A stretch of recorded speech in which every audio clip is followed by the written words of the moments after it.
Being a holiday also, we are trying to good numbers. That's important. And the science form is started in 1962 by Dr. H. Narasimha, with the sole object of popularizing science and also to bring the latest development in different branches of science and technology to the common public. It has done a human service. For example, 62. We gave an announcement every Wednesday we will have one science lecture. If there are 5 Wednesdays in the month, 4 science lectures, 1 film from science subject. I don't think since 1962, even up to today, we have let off a single Wednesday. Just imagine how difficult it is. Not a single Wednesday.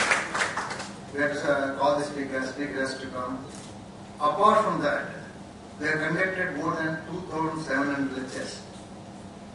39th annual science festival for 1 month long. That is July 1st to July 31st is fixed. Year is not fixed.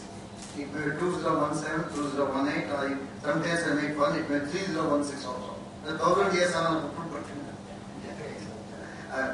in the sense, ನಾನು ಯಾಕೆ ಹೇಳ್ತದೆ ಅಂತ ಹೇಳಿದ್ರೆ ಇದೆಲ್ಲ ಯಾವ್ದಕ್ಕೆ ಸಾಧ್ಯ ಆಯಿತು. We had very good professors in Bangalore outside also. And it is surprised, we have not paid a single paisa of TA speaker.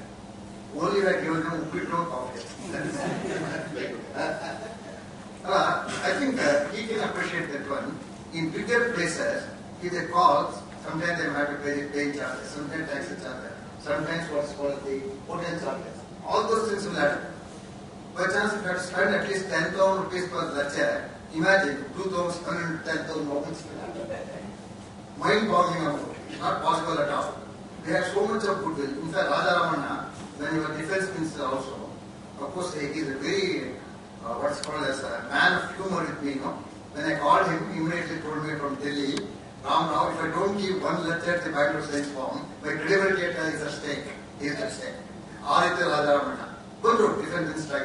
Now, this time, he did not give it, And so many people have come to bar. And Sitaramanga, I'm student, every year he makes it a point to come in the month of July. 15 years that's why it's not. One thing, and then the entire function of the Florida State University. One Naya is look at or money in the local Kenya. Of course, now to get an unkill the transport. I'm killed actually, totally. Tutti was a micro, it's impossible. But with Dr. Kiran Kumar. But Dr. Kiran Kumar space commission chairman ನಿಮ್ಗೆಲ್ಲ ಗೊತ್ತೇ ಎಷ್ಟು ಕಷ್ಟ ಇರುತ್ತೆ ಅಂತ ನಾನು ಕೇಳಿದೆ ಅವನ್ನ 6th July ಅಂತ ಅವರು ನಾನು ವೇಸ್ಟ್ ಅಲ್ಲ ಅವ್ರಿಗೆ ತಕ್ಷಣ ಒಪ್ಕೊಂಡಿದ್ದಾರೆ ಪೂನವ್ರಿಗೆ ನಾನು ಅವ್ರ ಪಿ ಎ ಹೇಳಿ ಮಾಡ್ಬಿಟ್ಟಿದ್ದೀನಿ ಅಲ್ಲಿ ಇಲ್ಲಿ ಆಮೇಲೆ ನನ್ಗೆ ಏನೋ ದೇವ್ರ ಬುದ್ಧಿಗಳು ಮಂಡ್ಯ ಕೇಳಿದ ಪಿ ಎನ ಅವರು ಸರ್ ನೀವು ಹೇಳಿಲ್ಲ ಸಾಹೇಬ್ರು ಹೇಳಿಲ್ಲ ಸರ್ ನಾನು ಬರ್ಕೊಂಡಿಲ್ಲ ಸಾಹೇಬ್ರು ಕೇಳಿದ್ರು ಮಂಡ್ಯ ಜನ ಇದ ಅಂತ ಹೇಳಿ ನಾ ಇಲ್ಲ ಅದೇ ಅಹಮದಾಬಾದ್ ಸರ್ ನನಗೆ ಗ್ರೇಟ್ ಶಾಕ್ ಆಯ್ತು ಅವ್ರ ತಕ್ಷಣ ಪಿ ಹೇಳಿ ಅಹಮದಾಬಾದ್ ಕಾಂಟ್ಯಾಕ್ಟ್ ಮಾಡಿದ್ದ ಓಕೆ ಕಾಂಟ್ಯಾಕ್ಟ್ ಮಾಡಿ ಏನಿದ್ರು ಗೊತ್ತಾ ಸರ್ ಗೊತ್ತಿದೆ ಅಂತೆ ಆ ಪ್ರೋಗ್ರಾಮ್ ಕ್ಯಾನ್ಸಲ್ ಮಾಡಿ ಬರ್ತಾರೆ ನಿನ್ನೆ 12 ಗಂಟೆ ಬಿಟ್ಟಿದ್ರು ಅಹಮದಾಬಾದ್ 4:30 ಸಿ good will of doctor Kiran Kumar towards Bangalore science forum professor C N Rao 20-21 lectures ಕೊಟ್ಟರು ಅಂತ in fact in a way C N Rao started his life in Basavanagudi Basavanagudi ಎಷ್ಟು ಲೆಕ್ಚರ್ ಅವರೆಲ್ಲ ಲೆಕ್ಚರ್ ಕೊಡ್ತಾ ಇದ್ದಾಗ ಅದು ಯಾವ ಸಣ್ಣ ರೂಮ್ ನಲ್ಲಿ ಇರ್ತಾ ಇದ್ರು ಕ್ಲಾಸ್ ನಾವು ಈ ರೂಮ್ ಅಲ್ಲಿ ಇರ್ಲಿಲ್ಲ ಆಕ್ಚುಲಿ ಆ ಟೈಪ್ ಮಾಡ್ಕೊಂಡ್ವಿ ಹಾಗೆ ಮಾಡ್ಕೊಂಡ್ಬಂದು today we are at 2706th lecture, mind-boggling number 2706th lecture, and shortly within minutes, that's going to be delivered by Dr. Mukunda Thattai, Professor, National Center for Biological Sciences, on precision in biology. On behalf of you, on behalf of the Bangalore Science Forum, and on behalf of me, I extend a very cordial welcome. Dr. Mukunda Thattai, ಸಾಕಷ್ಟು lectures ಕೊಟ್ಟಿದ್ದಾರೆ. First, when I met him, maybe 6 years or 8 years, of course, everybody is young, about 8 years, a young scientist. Suddenly I asked him, he asked me this subject, suddenly I asked him about the synthetic life. He told me, sir, synthetic life, no doubt, I know something, but if you allow me, I will study it and give a talk. Then I told him, wonderful, but you don't know, he gave a talk here, magnificent talk on synthetic biology, not already. Synthetic life, if I am correct. Actually. And obtained a BA in physics from Cornell University in 1990. Cornell is a very very top university in United States. The exact number ಗೊತ್ತಿದ್ದರೂ ಅದು 1 in 50 ಬರುತ್ತೆ. Like Purdue, Cornell, Ohio. ಇದು 45 ಅದು ಸಾಗರ. ಅದು ಇದು ನೋಡ್ಬಿಟ್ಟು ಮೋಸ ಹೋಗಬೇಡಿ. He belongs to Bangalore, you know. He studied and top schools, elementary schools. Afterwards, went for BA degree in Cornell University and a PhD in physics. Today, obtained BA in physics. Total confusion at the moment. PhD in physics. Where? From the Massachusetts Institute of Technology, on the great place, MIT. Physics was the Since 2004, he has been on the faculty at the National Center for Biological Sciences. The biological sciences. The physics and biology interrelationship are today biology at what level? Now, someone 1 year caliber start ಮಾಡಿದಾಗ precision the physics ನಲ್ಲಿ ಮಾತ್ರ ಇರೋದನ್ನ ಕೊಡ್ತೀವಿ ಚಿಕ್ಕ class lecture. No, he is saying that precision in biology, which we never thought earlier. Biology in the Krishna ಹೊಡಿತಾ ಇಲ್ಲ. But today it's entirely different concept altogether. He is going to speak on that. Has previously made contributions in the area of synthetic biology, a field which attempts to combine genes into biological circuits. ಈ ಪದಗಳು ಅರ್ಥ ಮಾಡಬೇಕು. Circuit ನಮ್ಮ ಪದ biological circuits. He is currently studying the 2 billion year old. ಅರ್ಥವಾದ ಅರ್ಥ ಮಾಡೋ ಪ್ರಶ್ನೆ. 2 billion 100 years old ಅಂತ ಗೊತ್ತಾಗುತ್ತೆ. ನಮ್ಮ ಕ್ಷೇತ್ರವೇಗ ದ್ವಾಪರವೇಗ ಎಷ್ಟೋ ಯುಗಗಳು ಬಟ್ ಇದು ಸ್ಪೆಸಿಫಿಕ್ ಇದು 2 billion year old.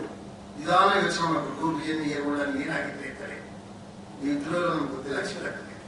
New species ಆಗ್ತದೆ.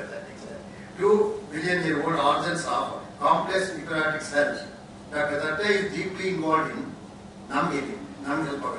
deeply involved in public engagement efforts and arts/science collaborations, working with conceptual artists and theatre practitioners to explore the practice of biology and its impact on society. Something marvelous.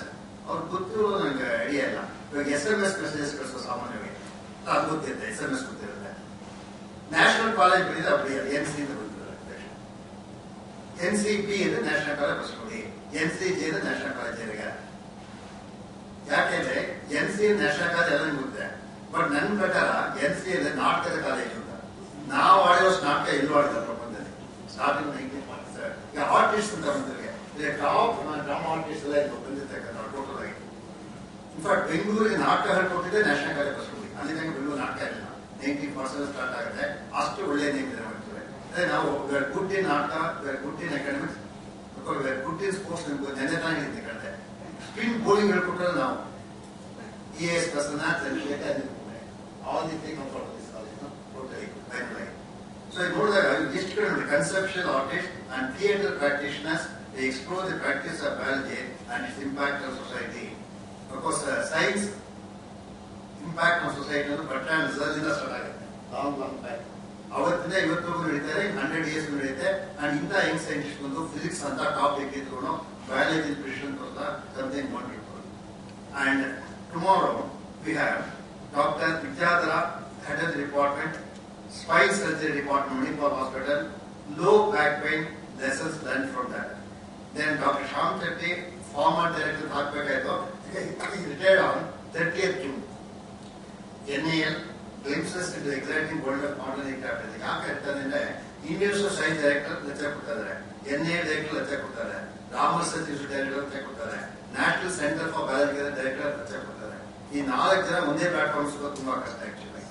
Therefore, kindly tell your friends and other people also and attend all the lectures.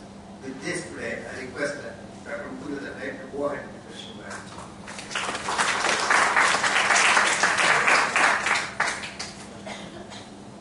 Thank you.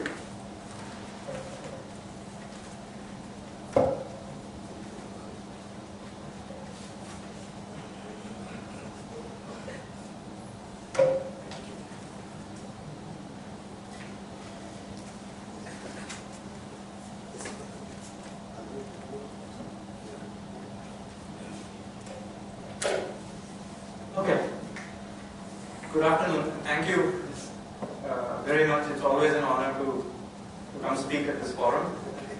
For 2007. It's amazing.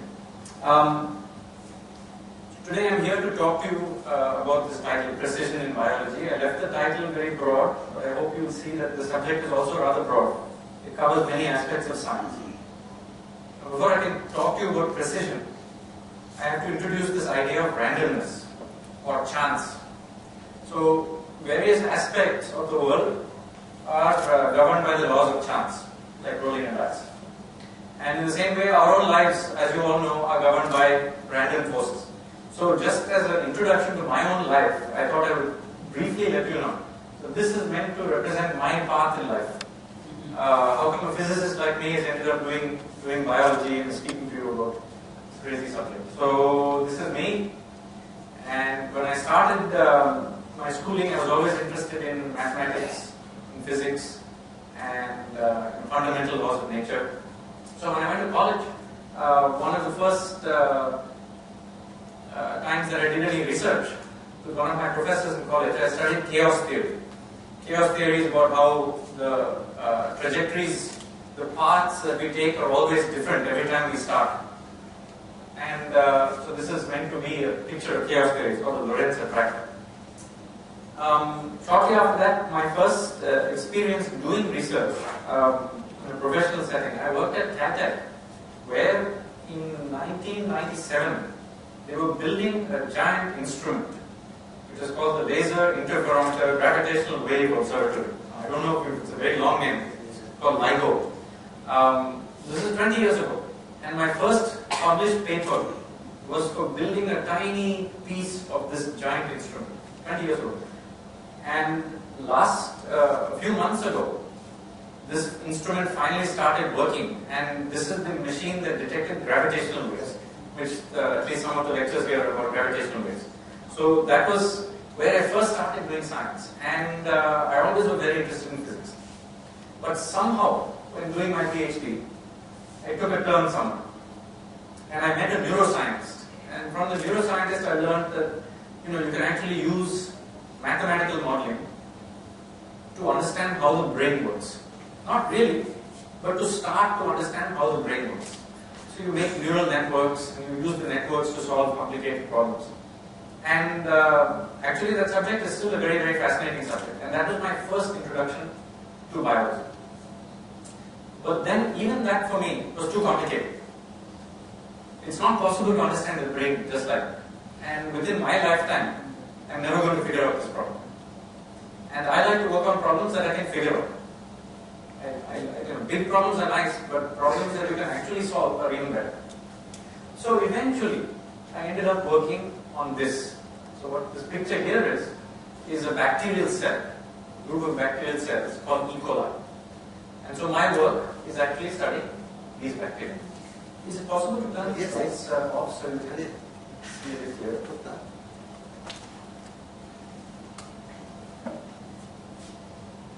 Some of the slides may not be visible.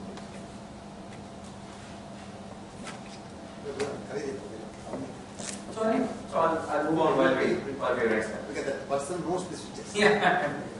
Okay, so this is my random trajectory in life. And this explains, I hope, how you can start off studying one subject and end up studying another subject. Now, when I got into biology, this is the problem that I started to encounter. So this device is also about randomness.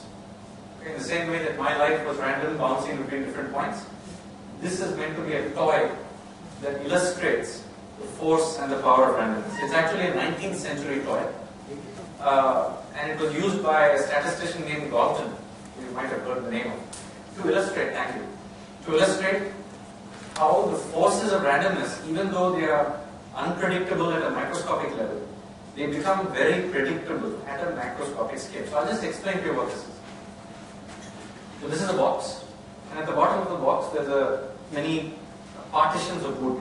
So there's lots of different bins over here. And up here there's a funnel, and inside this funnel there's 1,000 tiny balls. And when you open this gate, the balls all start to fall out of the funnel. But because of all these pegs over here, the ball will hit one, hit another, hit one, hit another. Eventually it will end up in one bin. The second ball will end up in a different bin. Every time you open this thing, the ball will end up inside a different bin. Okay? So if you start off with this toy, and you just open this and you let all the balls fall through, and they all go into different bins. You might say, I don't know where they go. But actually, if you wait long enough, you wait for all of them to fall, and then look at the shape, it's actually remarkable. Because you always get this bell-shaped curve. Okay? So this is called a Gaussian distribution or a normal distribution. What it says is, most of the balls will fall in the middle, and about 30% will fall in the edge. Okay? So all I'm showing you from this is, although the motion of individual balls could be totally random, you don't know where the next ball is going to go. When you take a lot of them together, then you get a very reproducible shape. So randomness actually has predictive power. So for my PhD, we decided to use this idea that if we can study randomness and it has mathematical properties, maybe we can study randomness of cells. Okay? So my PhD was the following subject. We took these bacterial cells. Inside each bacterial cell, we counted the number of proteins they had. Some cells will have 10 copies of this protein, 10 proteins. Some cells will have 20, some cells have 100. All the cells are very, very different. And they are very different because cells are very small. Okay, so you imagine you have a cell and it has only, let's say, 10 different copies of this protein, 10 proteins in its body. When the cell grows and the cell divides into two cells, how many proteins will there be in each cell? If everything was perfect, then you should get 5 and 5. Because 5 plus 5 is 10. But actually, those little proteins could be anywhere in the cell. So when the cell finally divides, sometimes you get 1 and 9, sometimes you get 5 and 5, sometimes you get 10 and 0. You know, so every time you do this experiment, you get a different number of proteins inside each cell. And now, if you plot how many cells have exactly 5 proteins, how many have 6, how many have 7, and you make the measurement, you get exactly this curve. So this very simple mathematics that governs just the ball moving around inside this toy, exactly the same mathematics governs the behavior of single cells, and cells are what we are all made of. Okay? And the reason that things are so random, I just want to emphasize, is because cells are so small. If a cell had 1 million copies of a protein, then almost exactly 50-50 would go into each side. But because it has only 10 or 20 or 100 copies, you get a lot of what's called variation. People call it variation, they call it randomness, they call it noise, or they call it imprecision. Okay? So this is why you're saying, biology is not precise. There's a good mathematical reason why biology is not precise, and this is the reason. Okay? So, this is the puzzle. I call it randomness, you can also call it sloppiness. Sloppiness means every time you do something, you do it a different way. If you're a sloppy worker, you can never do a job like you're told to do. Right? You always do some other kind of job. So, because cells are small, they are microscopic. Microscopic sloppiness is everywhere. Literally, every cell in your body is governed by the laws of randomness. Nothing can ever happen the same way twice. Okay? That's the background. But since all of life is made up of cells, not just at the microscopic level, but even in my body or the whole tree, right? All organisms are made up of single cells, and if each cell is so random, how precise is life? That's the question. That's the question I want you all to think about today. So what I'm going to do for the rest of the talk, it has 2 pieces. The first piece of the talk is I'm going to teach you how to quantify precision. Because until we give a definition, it's very hard to talk about it scientifically. Precision, you understand intuitively what it means, but I want to give you a mathematical definition. And then once we all understand what is precision, then we all are going to do an experiment. Okay? And by doing that experiment, you will be able to answer this question. That's what's going to come up. Okay? So here I'm going to start by defining precision. And I'm going to do it the following way.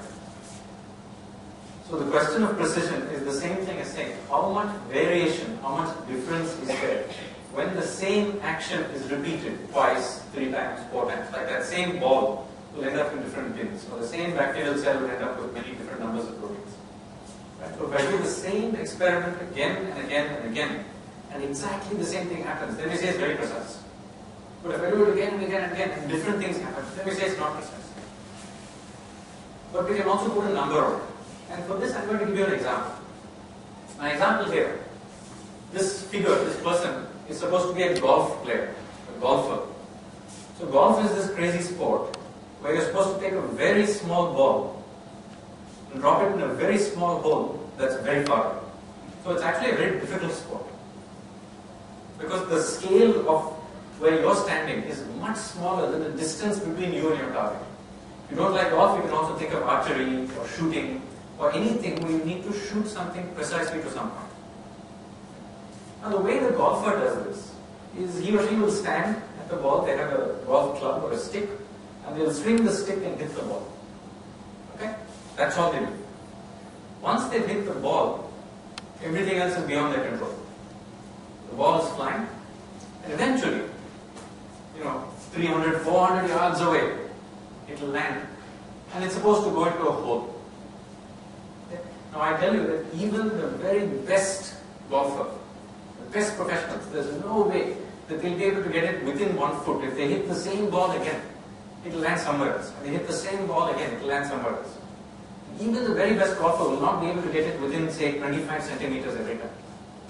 But if they did that, they would be the best in the world. Okay? So the amount of variation this time, we'll call that 25 centimeters. Now here's another example. So, a few days ago, a spacecraft called Juno finally made it into orbit around Jupiter.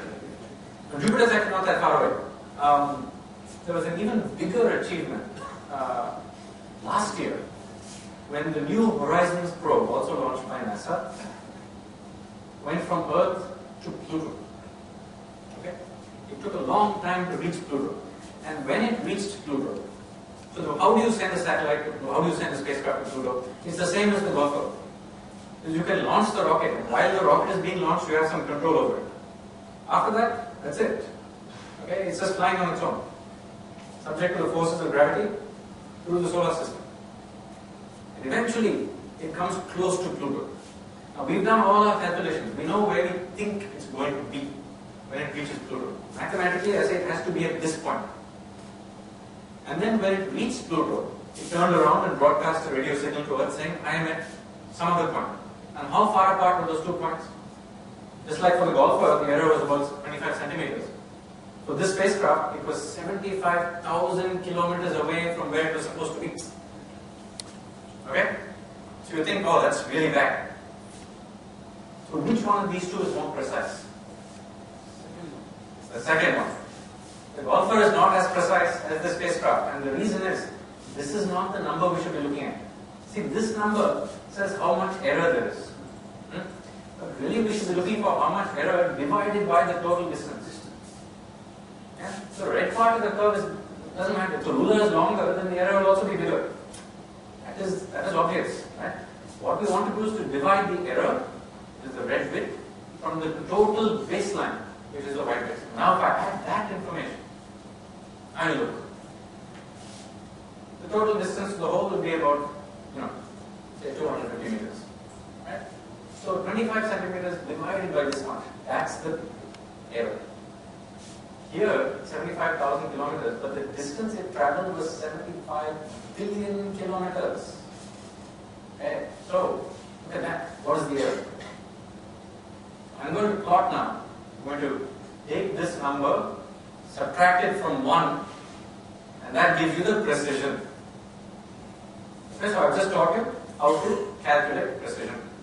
How precise is the golfer? 99.9%. That is, their error is 0.1%. So how precise is the New Horizons probe? 99.9999%. Probably the most precise thing we have ever done.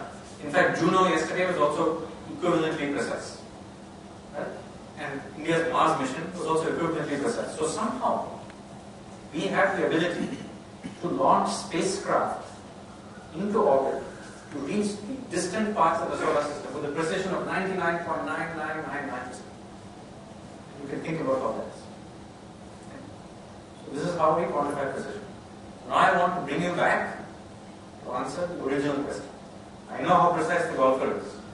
I know how precise the spacecraft is. I'm going to ask you how precise is life. Okay? Except now I'm going to ask the question slightly more rigorously. That means I'm asking it in a quantitative manner. Precision is the percent sameness when an action is repeated. That's just what I explained now. 99.99% same or 99.999% same. So what number does biology follow? So I want you to think a little bit. If you had to guess a number, how much would you guess? Life is 50% precise? 99.9999% precise? Not precise at all? But we can't answer that question by just thinking about it. These are not philosophical questions. Right? They are scientific questions. And the way you answer scientific questions is you have to go do a measurement. Now, what measurement should you do? Well, it's there in the definition. Precision is the percent sameness when an action is repeated. So you want to do the same action twice, yeah? And then see what the difference is in the outcome. Now in biology, what does it mean to do the same action twice? Think about it. This is what it means. How different are you from your identical twin? Yeah, because that's the same DNA, the same process of gestation, the same process of growth. So all you have to do is exactly the same. That's like the Roswell just starting, right? So that initial DNA is like the initial condition. Everything else is all about the randomness and the precision. So this is a very easy experiment, right? How many of you have twins? Very few people. Okay. So this seems like an easy experiment. But it's actually quite hard to do because twins are quite rare. And people do these kinds of experiments. And from those we have learned a lot of information. And I'll mention that briefly. But I promised you that I'll allow you to do the experiment. So I'm going to teach you how to do that. So let's talk about this. What experiment to do? What to measure? You want to measure some distance. You want to measure something quantitative. So here's an idea. Take two siblings, two brothers, let's say. Take you and your brother, or you and your sister. These are two siblings. And for each sibling, you can take a picture of the palm of the hand. It's very easy to do. You put it on a photocopy machine, it'll give you a very nice picture of your palm, right? You can take that picture and start measuring all kinds of things. And even the astrologers do this kind of thing. Astrology is not science, but even they do measurements. So, I want you to measure on your palm the length of, say, that line. Yeah, there are lots of lines on your palm, you can measure all the lengths of the lines. And that total length is the same as this, the length of the ball going to the hole, or the length of the spacecraft going to Pluto, right? That's the total length of this ruler. Is the length of one of these lines on your palm. You can pick your favorite one. And I want you to plot that length on the x-axis. Okay, so for different people, they'll have different positions on the x-axis. Some people have short length, some people have long length. And I want you to measure the same line on your brother's palm or your sister's palm. And I want you to plot that on the y-axis. Okay? So the total length of the line will be about 5 centimeters. It's about the size of your hand, right? So about 50 millimeters will be the total length of the line. But after that, there's a huge amount of variation. Your line may be, 70 centimeters. Somebody else's line might be 50 centimeters, right? So there's at least, millimeters. So there's at least 20 millimeters, 2 centimeters of variation on a 5 centimeter baseline. Okay, if you measure your line and your brother's line. So now you say, how precise is biology? If this is the question, the answer is easy, it's 40%. It's 20 divided by 50. 20 is the error, 50 is the total length. Right? And that sounds really bad. Right? Biology has 40% error. It's not 99, not even 90, 40. But actually, this is the wrong experiment to do because you're not identical to your brother and you're not identical to your sister. So what if you do the same experiment with twins. Here's what you do. You take twins, you take the same hand, okay? Take the same hand and take some line in the hand. And you plot one twin, the length of the line, the other twin, the length of the line, and instead of getting this giant scatter, right, you get a very sharp curve. What does this very sharp curve mean? That means if I know one twin's length, I can easily guess the other twin's length. What is the difference? This is for brothers, this is for twins. Brothers, twins. For brothers, if I know one, I can't guess the other. It could be anywhere here. When you do this experiment, if you could do it, you would find that the error is about 0.5 millimeter. Difficult experiment to do, but if you did. And therefore, if you divide 0.5 mm by 50 mm, you get an error of about 1%. That sounds much better. The error is 1%, that means the precision is 99%. But I promised you would do the experiment, and I think nobody here said that they had twins. What experiment to do? Here's the great thing. It turns out that the difference between me and my identical twin, if I had an identical twin, I don't, but if I did, is the same as the difference of my right side with my left side. My right and left sides are as different from each other as me from my identical twin. If you believe that, you can do the experiment yourself. So you can actually take your two hands, you can compare them to each other. And I want you all to do this. Just take a look at your hands, right? And see whether the lines match up. They don't match up exactly. Obviously they don't, because life is not 100% precise. But there will be an error of about 0.5 millimeter. About the thickness of the line is the total error. Yeah? So you've just done the experiment. And the same results that are here, instead of doing it with twins, if I just did it with the left and the right side of one person, just did, you get exactly the same kind of pattern. Okay? In other words, precision is when you do the same thing twice, and you see what percent sameness you get. Your right hand and your left hand develop completely independently as you grow. And because they develop completely independently from the same starting point, the difference between them tells you how to quantify precision. And so I'm going to add that to the same graph. So here you have the baseline. New Horizons probe, the baseline is 75 billion kilometers. For the golfer, the baseline is 25,000 centimeters. For one of the lines on your palm, the baseline is 5 centimeters, 50 millimeters. The error is 0.5 millimeters. Therefore, the precision is 99%. Okay? Now, think about these three processes.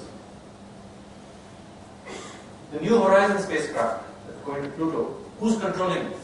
It's controlled from NASA. It's controlled from some mission controls with a bunch of computers and so on. That's why it's so precise. The golfer, who's controlling that? The golfer's brain, muscles, they're all controlling the process.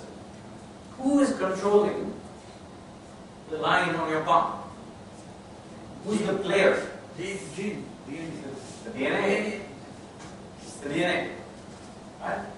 So the controller in biology, the guy giving the instructions, is the DNA.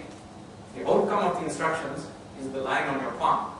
And the error it makes from one shot to the next is about 1%. Therefore, precision is about 99%. So this is great. I've just taught you two very important things. I taught you how to quantify precision, and I taught you to do an experiment with precision. So nothing I've told you involves appealing to any authority outside this room. You've just done this experiment yourself, and you can go tell people this is the answer, not because I told you, but because it's the fact. That's one of the things in science. You don't have to believe somebody when they tell you something. You can do the measurement yourself. But there's one other piece to science. Science is not just doing measurements. reporting measurements. You have to ask, have you learned something surprising? Have you learned something unexpected? Have you learned something remarkable? Well, maybe, but it depends what your expectation was. If I asked you before you walked into the room, how precise is biology, I think many of you would have said 99%. And now you see it is 99%, you'll say, okay, fine.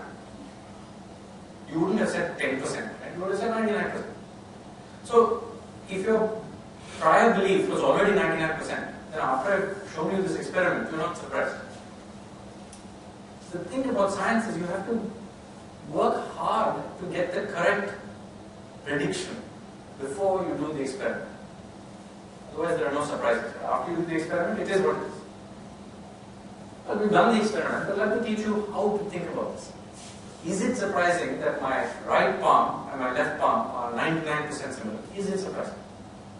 To understand this, unfortunately, we have to understand how DNA works, how DNA makes proteins, how the proteins interact to make a cell, how the cells move to make tissue over the course of my whole life, how they all stick together and grow to make my palm. Impossible. We don't know anything about that. So I can't make a guess ahead of time about how precise is biology exactly. For something as simple as bacterial cells, like during my PhD, I could do it exactly, but not for the human body. So this is the time when you do the thing which is very common in science. You make an analogy, you make a metaphor. I've already made many analogies for you today. I asked you to think about DNA like a golfer, or think about DNA like a spacecraft, or a spacecraft controller. Right? I've asked you to connect one kind of thing to another kind of thing quite a lot. So I'm going to ask you to think about a new analogy. Here it is. Okay? So this is actually a picture from Paris or somewhere.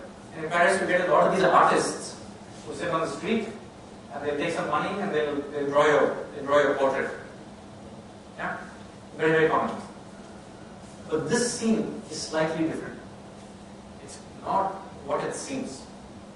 What's going on here is this artist doesn't draw faces. He draws palms. Okay? That's the first funny thing. Secondly, this artist doesn't look at your palm. You see, this guy's palms are completely closed. Okay? It's not guessing. It's not guessing. You know what's going on here? It's very strange. This man is describing in words and telling this guy what to draw. Like put a line over here, put one more line under that, then cross it about 2 centimeters. He's telling him in words. So I want you to go home and try this game. You call somebody else. You sit in front of that other person. Give that other person a piece of paper and a pencil. You look at your palm and you describe in words what they are supposed to draw. Okay? You can imagine how this is going to go, right? Well, even if you try drawing a house like this, they're not going to get it. You describe a house, they'll draw a cow. Yeah? Now, you're describing your palm. What do you think is going to come on the canvas? This is how surprising it is. Because biology works by instruction. The cell and all the processes in it is the artist. All these proteins that work inside the cell, all these sloppy random proteins, are the ones that are executing the instruction being given by the DNA. DNA is telling the instructions are being processed by the proteins. Eventually you make this the palm. Right? Now, if you try this at home, if you get even 50% precision, forget 90% or 99%, I'd be very amazed. Okay?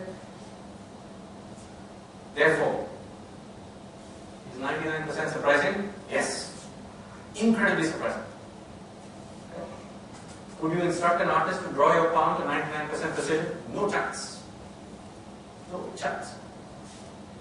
So how does biology do it? I don't know. Yeah, but this is what we study. So it's an open question. So what I've done today is I've given you an observation, which is a measurement. I've I've shown you that on the basis of thinking about this measurement is actually very surprising. Now that it's surprising, it's opened up a new question. Now what? Now you need to go out and study this question. Many of you are students. You want to do biology, you want to get into science, study physics or math or chemistry or biology, doesn't matter. If you want to study one great question, this is the one. How do you make a palm? Finally, it's too close. I hope I've convinced you today that science is not just about the observations. It's not just about the theory. Science is also about doing science. Most of the time I'm doing science and I very rarely have discoveries. I'm just looking around, right? So science is observations, measure your palm, but it's also metaphors. What does that mean? Metaphors, when I think the DNA is like an artist, or the DNA is like a spacecraft, or spacecraft controller, or the DNA is like a golfer. Now you might think this is all just very loose talk, but it's not. Each one of those metaphors helps me understand a slightly different slice about what's going on inside ourselves. And when you talk to a real scientist doing real science, not the textbook, you talk to a real scientist doing real science, they'll tell you they're thinking about their problem in 100 different ways at any point in time. And each one is telling you something different. So, I guess what I want you all to do is, when you go back out into the world, I want you to start using metaphors and appreciating that so much that you see around you is actually very surprising. And that's all I have. Thank you.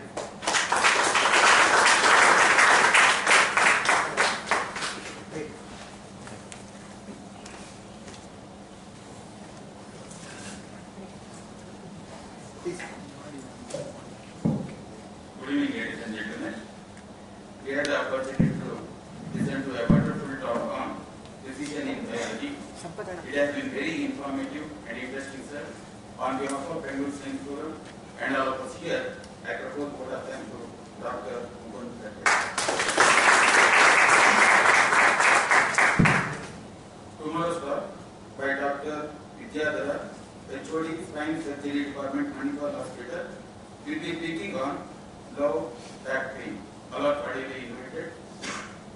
Questions? Any questions, please? Very interesting lecture. But now it is not a question but an observation. What we have studied in basic statistics is when you toss a coin and measure it, if you measure it twice, it will be on chance whether you get a head or tail, 50-50. But if you repeat it 100 times, it would be 90-10. If you repeat it a million times, it will be exactly. Oh, sorry, I made a mistake. It would be 50-50. Ultimately, when you go for large numbers, it will be exactly 50%. Yeah. Otherwise, I said it wrong.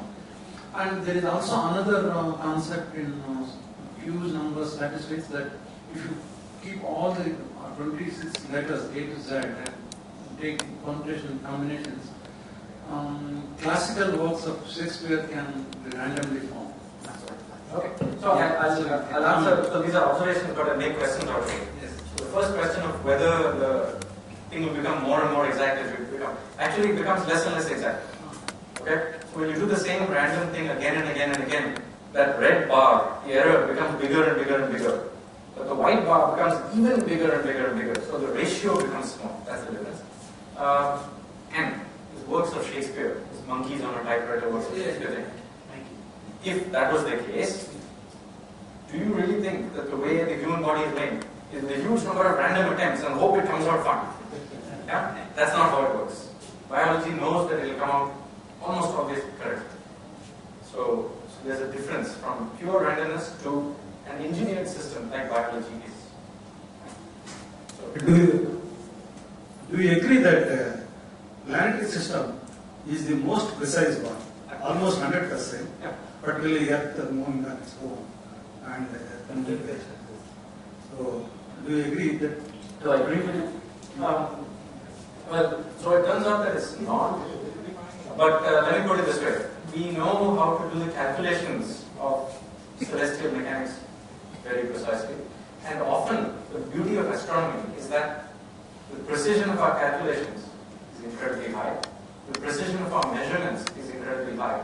So even small discrepancies can be detected. This is how, for example, you detect new bodies that are unseen but still in the solar system. Right? So it's the solar system as an entity, as precision doesn't exist. It's a question of measurement.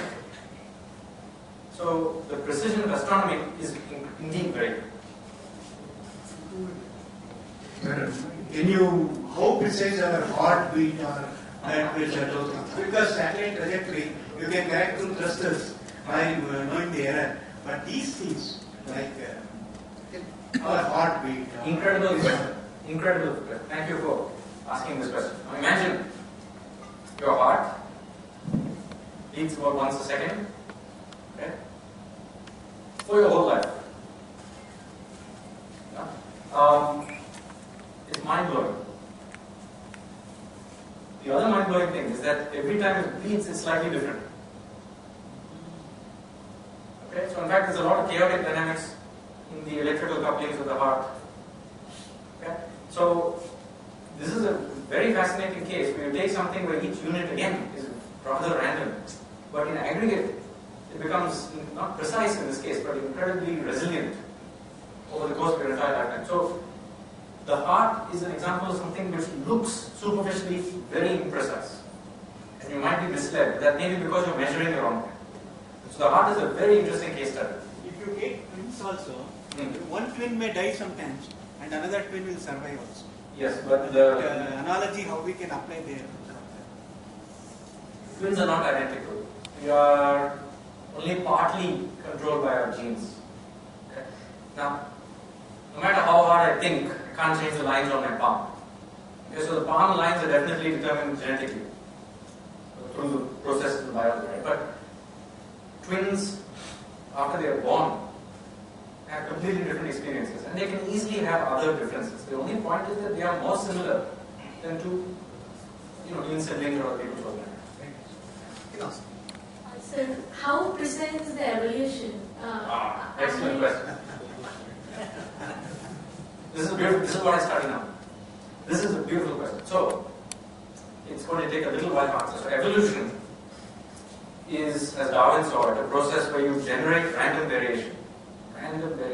And from that, the ones that happen to survive better in the environment will be the ones that populate the next generation. Right? So, evolution absolutely does not look to the future. And from one step to the next, it's random. Now, so it looks totally random, right? So you could think of evolution as moving in, an animal as it changes shape and form over billions of years. It's moving through some sort of space. It's quite random. But it could be that in this space there are some bottlenecks. So no matter how you start, you might have to go through that bottleneck. If you happen to be in such a region of evolution, it actually becomes very reproducible. Okay? And people have done these experiments. It turns out that, for example, in the two hemispheres of the world, the old world and the new world, there are two species of fish that have discovered how to give electric shocks. Okay? They've discovered independently how to give electric shocks. And if you look, it's the same protein, the same amino acid is mutated. In that sense, it's quite reproducible in certain cases. So evolution is random, but sometimes it can appear very reproducible. But why is that only few species survive and others go extinct in the process of evolution? If we played it again, it will be a different set of species. We would not be sitting here, it will be some squid, something. So if we played the whole tape again, things will look very different. Thank you, sir. The lines of our palm has any meaning really as according to the astrology? I said it right there. I said it as I started. It has. It does. You see, I want you to look at the lines of your palm and use that to be surprised at the world. Right? So it has that power. It has no predictive value at all. It has no predictive value at all. It cannot predict your future. The human population, the death rate and the birth rate. Because of medical science, people are not dying. Only birth is reduced. Actually, old age people are living more. Okay. So how they will, is there any precision in that? Birth rate and death rate? People are living longer. Okay, so let's put it this way. If you have an exponentially growing population, that is, if you have parents giving offspring, and in general they tend to have more offspring, it's actually quite hard to tune the birth rate in such a way that the population always stays the same size. Right? On the other hand, that's not how we behave. We don't tell who can have children and not have children. Right? That is a case where there's actually feedback. So I won't talk about humans, but I talk about, let's say, a wild population of hyenas or something, right? So it turns out that within their means, if there's overpopulation, then they just won't find enough prey, and the population comes back down. And so there's a natural feedback that keeps these populations in check. It's a different kind of example. Self-adjustment. Yeah, it's a different example. The creativity and the ability of the man Yeah. to improve the precision, how much? So I myself believe that it's very hard for all our biomedical engineers to improve upon billions of years of evolution. Okay? On the other hand, when you're ill, when you have an infection or something like that, that's very far from my standard state of health. Then of course there's room to have medical interventions and so on. But for example, I don't know if that's where you're going, but people talk about improving our general intelligence, right? We're already so far up the scale that it's just hard to imagine that we know enough to even start to talk about such things. Forget improving. Yeah?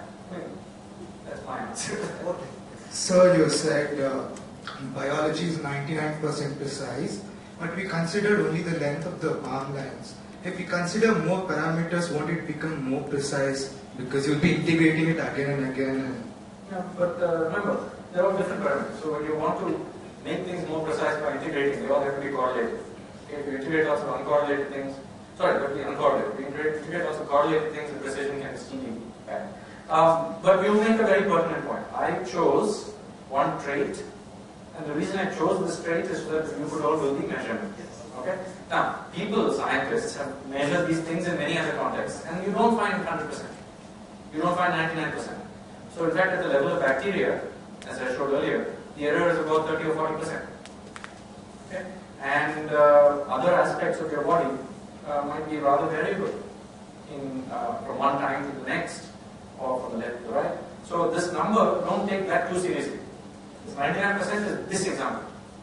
For all the other things, in each case you have to make the measurement and see what the answer is. So thank you for your question. I didn't need to give that impression.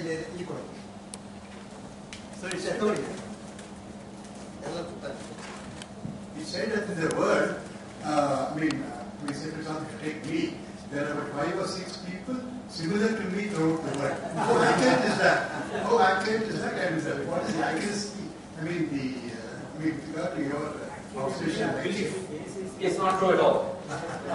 It's not true at all. You can simply work out. You can simply work out the number of single nucleotide polymorphisms in the human population. Work out the chance that two of you are exactly the same. It's not going to work. I think that similarity is in the eye of the beholder and Photoshop. So it's not true at all. Thank you, Dr. Mukund. I close the session.